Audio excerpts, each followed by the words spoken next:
आचार्य विनोबा भावे अनेक भाषाओं के ज्ञाता थे।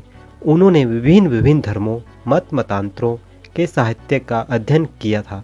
बड़े बड़े शिक्षितविद ज्ञान प्राप्त करने उनके पास आया करते थे। विनोबा जी संस्कारों को सबसे बड़ी धरोहर मानते थे। एक बार महाराष्ट्र के किसी विश्वविद्यालय में उन्हें आमंत्रित किया गया।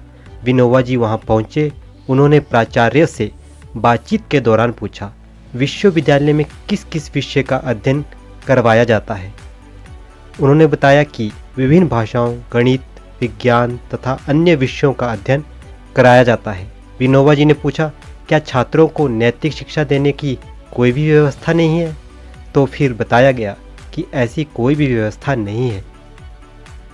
विनोबा जी ने पूछा, क्या छात्रों को केवल धन प्राप्त करने के योग्य बनाने की शिक्षा देना ही पर्याप्त है?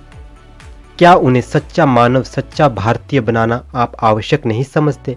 यदि छात्रों को अच्छे संस्कार नहीं दिए गए, उन्हें अच्छा मानव बनाने का प्रयास नहीं किया गया, तो युवा पीढ़ी अपनी प्रतिभा, शक्ति, राष्ट्र और समाज के हित में सदुपयोग नहीं करेगी।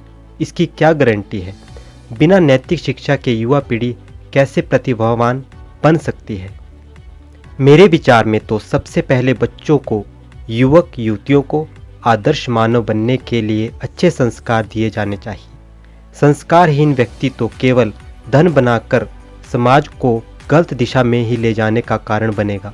विनोबा जी की प्रेरणा से विश्वविद्यालयों में नैतिक शिक्षा दी जाने लगी।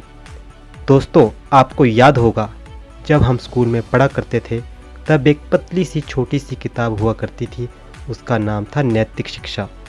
और यह किताब विनोबा जी की प्रेरणा से सभी स्कूलों, विश्वविद्यालयों में दी जाने लगी। दोस्तों, केवल नैतिक ज्ञान से ही हम में और हमारे आने वाले बच्चों में संस्कार बन सकते हैं। यही नैतिक ज्ञान सभ्य समाज का निर्माण कर सकता है और समाज में हो रही सारी कुरीतियों को ख़त्म कर सकता है।